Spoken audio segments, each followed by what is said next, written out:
toutes et à tous. Bienvenue sur LMT 25 ans, le podcast pour raconter l'histoire de Laval Mayenne Technopole. Cette association, que nous appelons également par son acronyme LMT, accompagne et développe le territoire de la Mayenne grâce à l'innovation. Je suis Céline Goury, en charge de la communication chez LMT. Avec ce podcast, nous souhaitons proposer chaque semaine de 2021 un morceau de l'histoire de LMT raconté au travers des conversations avec des membres de l'association, de l'équipe salariée, des partenaires ou encore des entreprises accompagnées qui ont participé à cette aventure collective. Pour ce 8e épisode, je vous propose de continuer dans les 20e anniversaires. En effet, après Tenaxia, dans l'épisode précédent, qui fête ses 20 ans cette année, c'est Nicolas Chomel que je rencontre aujourd'hui et qui fait partie de l'équipe LMT depuis 20 ans. Arrivé en 2001 à Laval, ville qu'il ne connaissait pas auparavant, il est embauché par Guy Lebras, le premier directeur de Laval Mayenne Technopole. Nicolas Chomel est arrivé pour développer la halle technologique nouvellement construite et vous découvrirez comment une dynamique autour de la filière agroalimentaire s'est développée sur le territoire. Comment Laval Mayenne Technopole a été impliquée dans la création d'une nouvelle licence professionnelle à l'UT de Laval, comment elle s'est retrouvée à organiser des colloques scientifiques internationaux, comment elle s'est engagée dans des projets collaboratifs de recherche, et jusqu'à aujourd'hui où LMT est partenaire d'un projet européen qui fait innover cette filière. Je vous laisse découvrir le parcours de M. Nicolas Chomel et déployer cette histoire en lien avec la filière agroalimentaire. Bonjour Nicolas. Bonjour. Merci de répondre aux questions. Toi, tu es arrivé dans les premiers salariés de Laval Mayenne Technopole, donc tu étais arrivé au même moment que Valérie Vincent.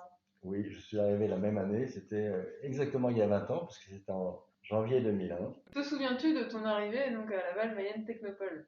Avant d'être recruté à la Technopole de Laval, je venais de quitter une association régionale de soutien à l'innovation dans la région centre. J'habitais à Orléans avec ma femme, et donc je venais de quitter cette association. Un jour, j'ai un de mes cousins germains qui me téléphone en me disant « Nicolas, est-ce que ça te dirait de t'occuper d'innovation dans l'agroalimentaire à Laval ?» Je dis « Je sais pas, de quoi tu me parles ?»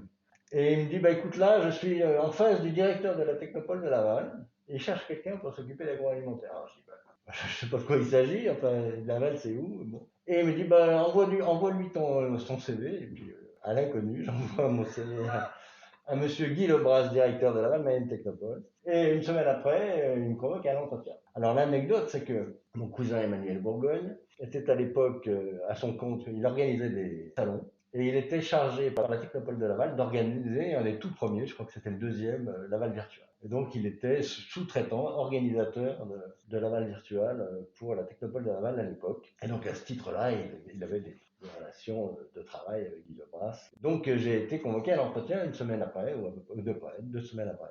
J'ai regardé sur la carte où c'était Laval, parce que d'Orléans, je savais pas.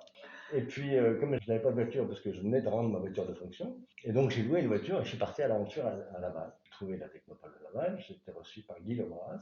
Et là, alors que j'ai eu quelques entretiens d'embauche dans ma vie, parce que j'ai eu une longue carrière avec quelques accidents et quelques changements, et là, ce qui m'a sidéré, c'est que Guy Lebras m'a interrogé quelques minutes sur mon CV, sur mon expérience professionnelle, et il a passé le reste du temps à me vanter Laval. Ça veut dire que c'était formidable, que c'était une petite ville à taille humaine. En plus, je lui ai dit que ma femme était enceinte. Ah, mais justement, il y a plein d'écoles, enfin, c'est formidable. Donc, c'est la première fois de ma carrière où j'ai été dans une telle situation où vraiment il fallait que je vienne, quoi. En tout cas, ça t'a convaincu. Ouais, donc ça m'a convaincu. Et puis, mais j'en savais toujours pas beaucoup plus sur ce que j'allais y faire. Et voilà. Donc, c'est un peu un saut dans l'inconnu, à la fois géographique et professionnel. Quand tu es recruté, donc c'était quoi tes missions ?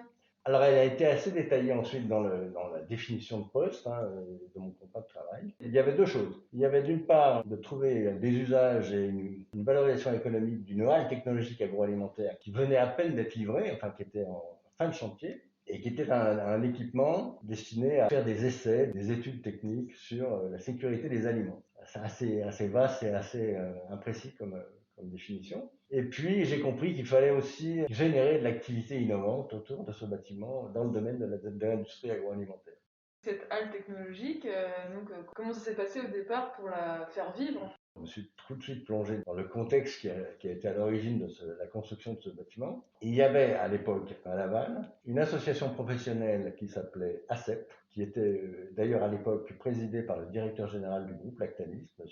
Hurion. Et l'objet de cette association, qui réunissait des industries alimentaires, mais aussi des fabricants de matériel, aussi des gens de l'emballage, comme Europlastique. Voilà. Et cette association avait pour objet de faire de l'expérimentation, de l'analyse et du conseil dans le domaine de la maîtrise de l'hygiène dans l'industrie agroalimentaire. Donc il y avait un laboratoire d'analyse microbiologique qui faisait des prélèvements et des analyses de sécurité alimentaire dans les usines, des tests de propreté de surface, etc., des prélèvements sur des produits, enfin, etc. Mais il y avait aussi, alors il y avait toute une équipe d'ingénieurs. Je crois qu'à une époque, il y a eu pas loin de presque une petite dizaine d'ingénieurs. Et je dis ça parce qu'ils sont restés importants dans la suite.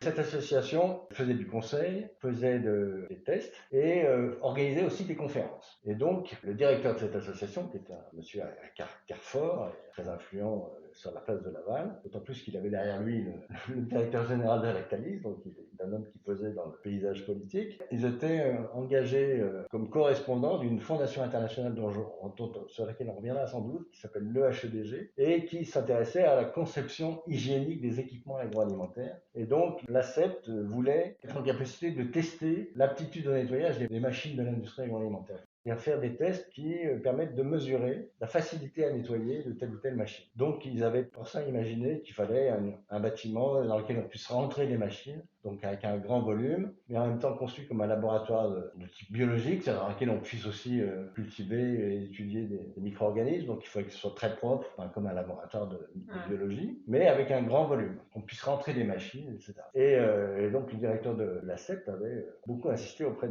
du président de l'agglomération de l'époque, le maire de Laval, M. Daubert, qui se trouve à cette époque était secrétaire d'État à la recherche au gouvernement de M. Chirac, je crois. Donc la CEP avait beaucoup insisté en disant mais c'est pas possible qu'une ville comme Laval ne soit pas au devant de ces questions, il faut absolument qu'on ait une halle technologique. Donc le directeur de la CEP avait obtenu de la ville de Laval et de l'agglomération de Laval d'avoir ce bâtiment. C'est la CEP qui avait fait le cahier des charges, descriptif de tout ce qu'il fallait, et la CEP devait être le locataire à temps plein de cet équipement pour y faire toutes ces études, etc. Donc, monsieur Daubert, à l'époque, étant secrétaire d'État du gouvernement, a obtenu, comme c'est souvent le cas pour les élus locaux qui sont en même temps ministres, il a obtenu une aide de l'État dans les fonds de tiroir de l'ancienne DATAR, la délégation interministérielle de l'aménagement du territoire, pour construire ce bâtiment. Donc, ce bâtiment était complètement vide, donc il n'était pas utilisable en tant que tel, et il devait être confié à la CEP en location complète. Mais à peine le bâtiment a-t-il été livré que le directeur de la CEP a dit mais nous n'avons jamais demandé une cathédrale.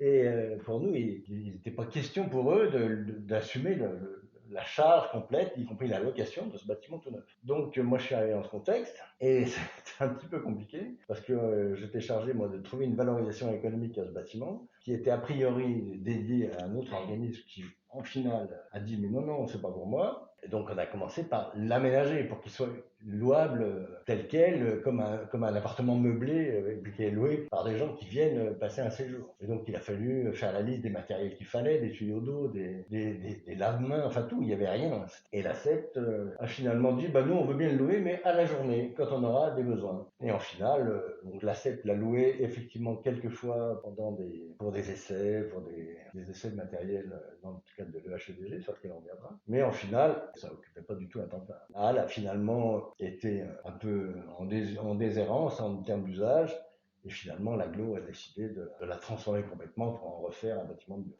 Donc oui, cette halle technologique, elle est justement tout c'est près de c'est le bâtiment C voilà. actuel de la Technopole. Et Maintenant, j'y ai ce eu sont mon des bureau bureaux. moi Oui, pendant d'accord. plusieurs années. Là où ce bâtiment a été d'une certaine façon très utile, même si ça a été un très gros budget. Ce bâtiment a servi d'étendard un peu, d'outil d'appel pour générer toutes sortes d'activités, parce que mon but c'était aussi de trouver des usages dans cette technologie. Donc j'ai essayé de créer des activités qui pourraient amener les gens dans la technologie. Donc ça nous a amené vers l'enseignement, vers la formation continue, vers la recherche-développement. Et en final, le bâtiment n'a toujours pas été utilisé comme il l'aurait dû, mais ça a été un point de départ pour créer beaucoup d'activités innovantes autour de cette question agroalimentaire. La formation de l'IUT, peut-être qu'on peut en parler. Oui, la formation est limitée. Alors là aussi, l'idée c'était de créer une formation qui amène des étudiants dans la haute technologie. Au tout début des années 2000, je crois que c'était 2001, le ministère de l'Éducation nationale a créé ce qu'on a appelé, ce qu'on appelle toujours les licences professionnelles, qui étaient des diplômes à Bac+3, qui avaient pour objet de trouver des débouchés en entreprise, mais avec un niveau licence. Et l'avantage, c'est que, en tout cas à l'époque, c'est que l'État fonctionnait en appel à projet, c'est-à-dire qu'il fallait les universités, les écoles étaient invitées à bâtir des programmes de licence professionnelle qui étaient ensuite validés ou pas par le ministère. Et il se trouve qu'à l'époque, on avait déjà et on a toujours deux écoles qui sont proches de l'agroalimentaire. Le lycée agricole de Laval qui forme notamment des BTS en agroalimentaire et l'IUT de Laval qui lui a un département de génie biologique, donc qui forme des techniciens de laboratoire pour la biologie, pour la médecine, etc., mais aussi pour l'agroalimentaire, puisque dans les laboratoires d'analyse qui font de la qualité, sécurité des aliments, il faut des biologistes. Donc on a eu l'idée, et assez vite, puisque moi je suis arrivé en 2001 et que cet appel d'offres était vraiment pratiquement juste après, enfin de quoi en 2001, il y a eu cet appel national à créer des licences pro, et donc il a fallu faire vite. Et on a eu l'idée de marier d'une certaine façon le département génie biologique de l'IUT de Laval et le lycée agricole de Laval pour faire ensemble un bac+3, puisque les deux avaient des bac+2, BTS ou DUT, et on a bâti un programme pédagogique pour créer une licence professionnelle hygiène sécurité des aliments. Et cette licence professionnelle a été validée, et aujourd'hui elle tourne toujours. Et ce qui est original, c'est que depuis le début, elle a fait venir des étudiants de toute la France qui viennent faire cette formation, dans laquelle, et c'est unique, on a un module de formation sur la conception hygiénique des équipements agroalimentaires. Et ça, c'est lié à un autre projet qui est dans la même époque de 2001-2002, qui est la recherche collective, donc ce qu'on appelle les projets collaboratifs de recherche. Il se trouve que nous avons déposé en 2002, et ça c'est un souvenir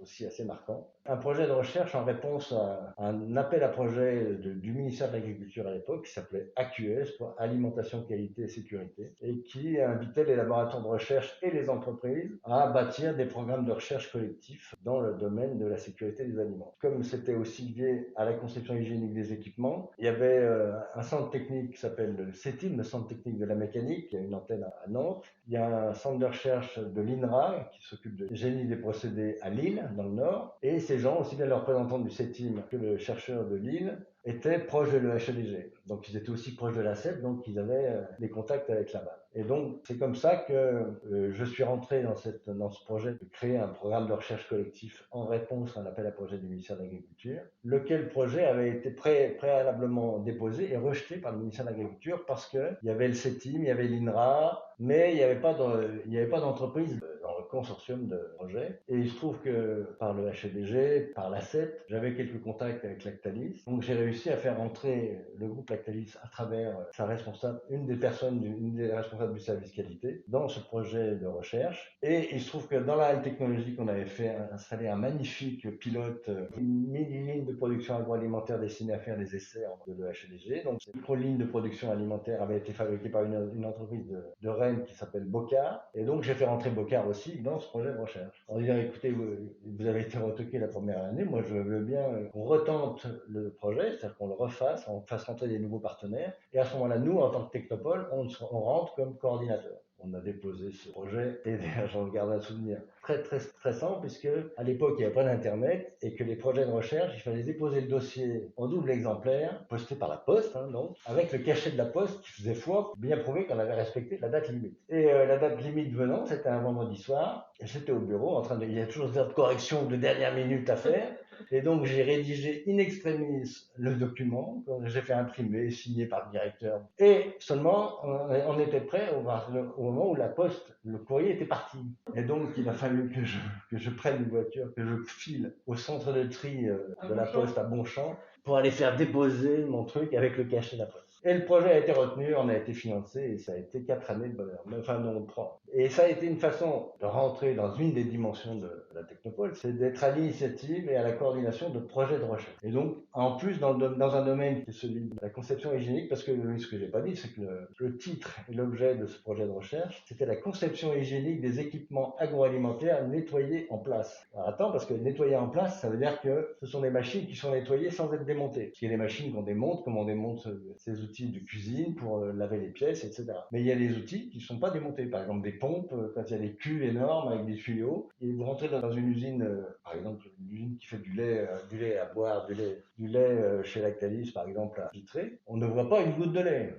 Parce qu'on voit que des kilomètres de tuyaux dans tous les sens, des cuves, des pompes, des machins, mais on voit pas de lait, parce que le lait, il est enfermé dans des circuits fermés. Mais comme il faut nettoyer tout ça, et bien tout ça est nettoyé par l'intérieur. C'est ce qu'on appelle le nettoyage en place. Et donc, d'où toutes les recommandations de l'EHEDG pour faire en sorte qu'il n'y ait pas de zone de rétention, qu'il n'y ait pas de zone morte, qu'il y ait des qualités de soudure qui soient parfaitement lisses, pour qu'il n'y ait pas de micro-zones de dépôt à l'intérieur. Et donc, l'idée, c'était d'étudier ce qui se passe à l'intérieur des tuyaux, de façon à ce qu'il y ait le moins possible de dépôt et que le nettoyage soit facilité. Donc, on avait des spécialistes de la simulation numérique des écoulements, ça faisait des gens qui sont capables de calculer et de visualiser ce qui se passe dans le tuyau, dans la circulation des liquides. Alors ça me rappelait aussi la réalité virtuelle, parce que c'est une façon de faire de la réalité virtuelle, sauf que c'est destiné à faire des calculs extrêmement précis, des problèmes de frottement aux parois, enfin des choses comme ça. Et puis, il y avait de la microbiologie et puis de l'industrie. Et ça, ce projet AQS nous a permis d'en faire un autre après, sur la conception hygiénique des systèmes de ventilation, pour étudier non plus ce qui se passe dans des circuits de liquide, mais dans des gaines qui transportent de l'air propre. Les gaines de ventilation aussi s'encrassent, et donc il faut faire en sorte qu'elles s'encrassent le moins possible. Donc ça, AQS, ça reste un grand souvenir. Sachant qu'effectivement, c'est une des dimensions qu'on a initiées, y compris pour la Technopole, puisque c'est une façon aussi de s'habituer au mécanisme de montage de projets collectifs de recherche de financement, etc. Ensuite de coordination, étape par étape. Oui, voilà, c'est ça. Très bien. Et donc, alors, est-ce qu'il y a d'autres moments forts à nous partager? Et un autre moment très fort, c'est que dans mon contrat de travail de départ, il y avait de poursuivre une des choses qui avait commencé cette association ACEP, mais qu'elle a laissé tomber, c'était d'organiser des colloques internationaux. Parce que l'ACEP, en 1992, 1994 et 1996, a organisé des conférences internationales sur la sécurité des aliments. En particulier sur les questions de microbiologie, sur l'hystérium et la cytogenèse, sur beaucoup des conférences de microbiologie, sur ces questions de contamination et de sécurité des aliments. Et on m'a dit, voilà, parce que la SED ne veut plus s'occuper de ça, ils se sont occupés de moins en moins de choses, à tel point que finalement ça a été fermé, que le bâtiment a été vendu. Bon. Donc finalement, on avait pour mission d'essayer de prolonger tout cet héritage de la SED, mais porté par la Technopole et non plus par cette association. Et donc la SED organisait des conférences internationales qui avaient un bon succès d'ailleurs, il y avait des gens qui venaient du monde entier. C'était une fierté de Laval et c'était dommage de pas donner suite à ça. Et donc j'avais quand même ça dans la tête, essayer de trouver un sujet de conférence.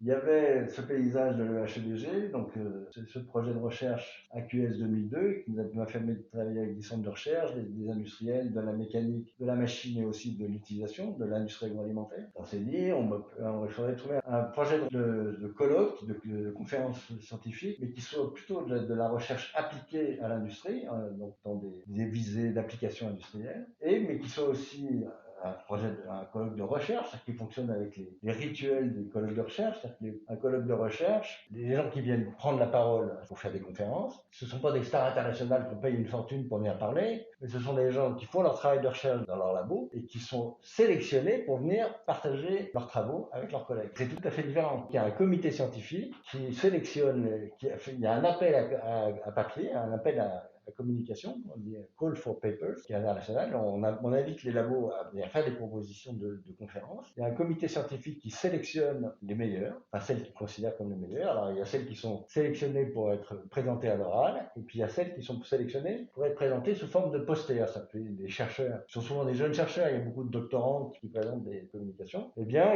ils font une affiche, ils font un poster, et ces posters sont affichés dans le hall du colloque, et pendant les pauses, les participants peuvent aller consulter les posters et puis rencontrer les auteurs de ces posters. Donc c'est un colloque scientifique, mais à visée industrielle, c'est-à-dire qu'on puisse faire venir en même temps les chercheurs et les industriels, ce qui est un vrai challenge, parce que les industriels, surtout à l'époque, n'avaient pas du tout l'habitude d'aller à des colloques scientifiques, c'était pas leur problème. Donc l'idée c'était ça, c'était de trouver un colloque scientifique international pour prolonger ce qui avait été commencé par la CEP, et on s'est dit, comment on va appeler ça? Alors, on avait l'idée de l'usine agroalimentaire du futur, parce qu'il y avait un côté un peu futuriste. La recherche est toujours pour essayer d'anticiper ce qui se fera demain. Et puis je ne sais pas comment ça s'est venu, mais on a eu l'idée de Food Factory for the Future. Donc Food Factory, c'était l'usine agroalimentaire du futur. On a décidé de faire la première édition de Food Factory à Laval en 2004 et ça a été une grosse épopée parce que d'abord c'était jamais fait. Enfin, moi je connaissais pas ce monde-là. Ça a été un challenge, d'autant plus que là, on s'est aperçu que créer un colloque scientifique à Laval, pas une ville universitaire très connue, surtout dans l'agroalimentaire. On n'est pas une université, donc la Technopole n'avait pas légitimité à organiser toute seule un colloque scientifique international. Et donc, c'est d'ailleurs lié au titre du colloque, j'ai découvert qu'il y avait des Suédois, qui avaient un centre de recherche qui s'appelait à l'époque le SIC. Le SIC, merci Céline, qui est un centre de recherche agroalimentaire suédois, un peu comme peut l'être l'INRA en France, mais sauf que c'est un petit pays et que c'était vraiment un centre de recherche industrie agroalimentaire. Et donc je me suis aperçu que le SIC avait organisé en 2001 un colloque international qui s'appelait Food Factory for the Future. Donc c'était lié à ça, je me suis dit, bah oui, ça tombe bien. Et on a eu à peu près la même idée, alors qu'eux, ils l'avaient eu avant. Je me suis dit deux choses l'une, soit on laisse tomber parce que le sujet est déjà pris, vis-à-vis du SIC, on fera pas le poids, soit d'autres solutions, on va voir les gens du SIC et on leur propose de faire ensemble une fois chez eux, une fois chez nous. Et l'idée leur a convenu, ils ont dit, bon, bah, d'accord, nous on l'a fait en 2001, on vous laisse faire 2004, on vous prête notre logo, hein, vous avez le droit de marquer en collaboration avec le SIC, mais c'est tout. Hein. Et puis si c'est bien, on verra, puis si c'est raté, bah, on verra aussi, on commencera par, on vous prêtera plus notre logo. Donc on a fait ce premier colloque à deux, et donc les gens du SIC ont envoyé peut-être une ou deux personnes pour voir, et ça a été un relatif succès. On a eu un appel à la communication qui a eu suffisamment de répondants, on a fait un programme qui tenait la route, on a eu des sponsors parce qu'il fallait financer tout ça. Il y a eu une petite centaine de personnes, donc c'était pas ridicule. Et à tel point que l'année suivante, c'était aux Suédois de faire, en 2004, c'était 2006. Et en 2006, j'ai été invité à assister au colloque suédois. Et les Suédois avaient repris leur logo de l'époque, parce qu'on avait inventé un logo pour Food Factory. Ils avaient repris leur ancien logo. Ils n'avaient pas de site internet dédié, alors que nous on avait on avait créé un. Et ils ont fait un flop. Il y a eu 70 personnes. Donc c'était quand même embêté. Et on s'est dit, bon, alors, on fait quoi la prochaine fois? C'était 2008. Nous, on y retourne, on recommence. Et là, vous venez avec nous, les Suédois? Oui, d'accord. Mais si vous venez avec nous, on cadre un peu les règles pour que chacun fasse avec le même visuel, le même site internet, que ce soit la même chose en Suède et en France. Et en 2008, rebelote, on était déjà plus expérimenté et on a fait un beau colloque Food Factory 2008, à tel point que les Suédois sont venus et qu'ils ont fait ça bien, ils étaient fiers d'être avec nous. Fait que la fois d'après, quand je suis allé avec ma collègue Valérie Moreau, nous sommes allés à Food Factory, on avait l'impression de recevoir les gens là-bas. Ils avaient utilisé le même site internet que la France. Ça a vraiment bien fonctionné, à tel point que le dernier, ici 2016, a été une belle réussite, mais la difficulté, c'est que d'une part, on stagnait en nombre de participants et que, en plus, dans cette période, il y a eu plein de colloques scientifiques internationaux sur l'agroalimentaire qui se sont développés et on était moins légitime, surtout quand il y a des colloques qui se tiennent à Valence, en Espagne, ou au bord de la mer, dans des belles villes, des belles capitales. Ensuite, la ville de Nantes a accueilli un colloque international sur l'agroalimentaire qui a eu un très grand succès. Donc, on était moins légitime et en plus, ce qui a été le mot de la fin, c'est que les Suédois ont décidé de ne pas donner suite après 2018. Donc, on a arrêté. Voilà. As-tu une ou des anecdotes à nous partager sur Laval Mayenne Technopole? Des anecdotes, il y en a dans chaque projet, mais sur Factory, comme dans tous les colloques scientifiques internationaux, il y a des moments de convivialité parce que les gens se déplacent quand ils ne pas de l'avion pour aller passer 4 jours dans un colloque. Certes, ils viennent pour apprendre, ils viennent pour écouter, rencontrer des collègues, échanger leurs travaux de recherche. Ils ont besoin de temps agréable, de se rencontrer, de faire un peu la fête. Et donc, il y a un rituel important d'organiser des soirées de gala pour Food Factory. Donc on a fait ça et on a eu des moments très réussis. Chaque fois, chaque année on a fait différemment. Et la première fois, on a fait ça dans la magnifique salle de réception du vieux château de Laval. Je me souviens que c'était très réussi. D'autant plus que ma femme était enceinte jusqu'aux dents, deuxième fille. C'est un bon souvenir. Et puis après, il y en a une autre dans un autre château. Ensuite une à la Scoman, le vieux bâtiment de voilà. Donc voilà, c'est des anecdotes. Et selon toi, c'est quoi l'innovation? Il y a aussi des innovations qui ne sont pas technologiques, parce que le fait d'amener des nouvelles pratiques dans une profession, sans forcément faire appel à des technologies très nouvelles, très innovantes, c'est aussi un challenge. Et je prends un exemple très récent, puisque dans le cadre du projet européen Food Heroes, on a essayé de monter une filière professionnelle de production agricole pour valoriser les poussins mâles issus de races pondeuses, lesquels poussins mâles sont détruits à la naissance, à l'éclosion, parce qu'ils ont été sélectionnés pour faire des œufs, et comme ce sont des mâles, ils ne font pas d'œufs. Comme ils ont été sélectionnés pour les qualités des femelles, les mâles, eux, grossissent pas beaucoup, ils ne font pas beaucoup de viande, ils grossissent pas vite, ils ont toujours été considérés comme inutiles, donc ils ont été détruits à la naissance. Comme cette destruction de jeunes poussins est arrivée aux yeux du public par des différents canaux de communication, eh bien, les gens n'en veulent plus. Et donc, ça les choque d'apprendre que les poules pondeuses sont issues de cette sélection qui tue un poussin sur deux. Et donc, les ministères allemands et français de l'agriculture ont décidé l'année dernière d'interdire cette pratique de l'euthanasie des poussins. Donc, la problématique, c'est qu'est-ce qu'on va faire de ces poussins mâles, puisque personne n'a plus le droit de les tuer, et qu'ils ne font pas d'œufs et qu'ils ne font pas de viande non plus. Bon. Dans le cadre du projet européen Food Heroes, on a choisi en Mayenne et à Laval, contrairement à d'autres qui ont préféré d'autres solutions, comme la détection du sexe de l'embryon dans l'œuf.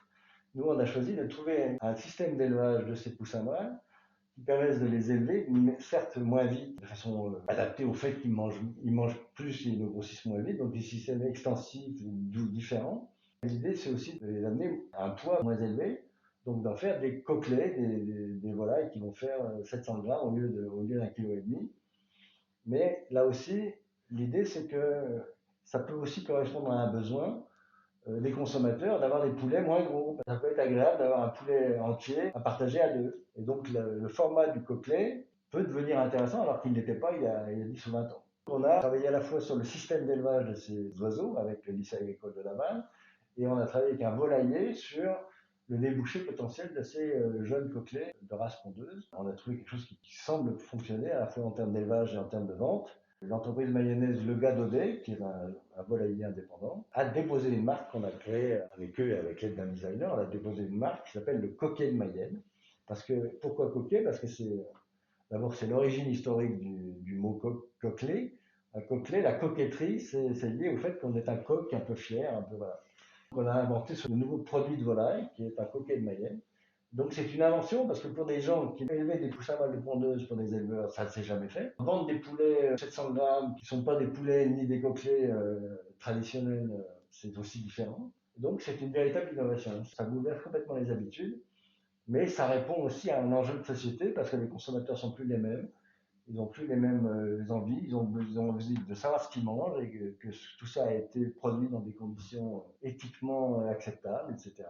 C'est une innovation qui n'est pas technologique, mais qui est une innovation quand même. Et c'est peut-être plus innovant d'amener des éleveurs à produire des coquets de Mayenne que de convaincre un agriculteur d'acheter le dernier tracteur bourré d'électronique parce que tout le monde le fait. C'est innovant, mais c'est dans l'air du temps. Donc, dans l'innovation, il y a aussi quelque chose qui est un peu à contre-courant de l'évidence commune. D'accord, très bien. Comme ça, c'était l'occasion de reparler des projets européens Oui, et absolument. de l'initiative de Laval Mayenne Technopole et aussi que ces projets européens puissent aider les entreprises et être un support pour trouver de nouvelles innovations. Merci beaucoup Nicolas Chomel d'être revenu sur ces 20 dernières années au sein de Laval Mayenne Technopole. Comme nous le constatons, la construction de cette halle technologique, même si elle n'a pas eu les objectifs de départ, a été une impulsion pour initier d'autres activités.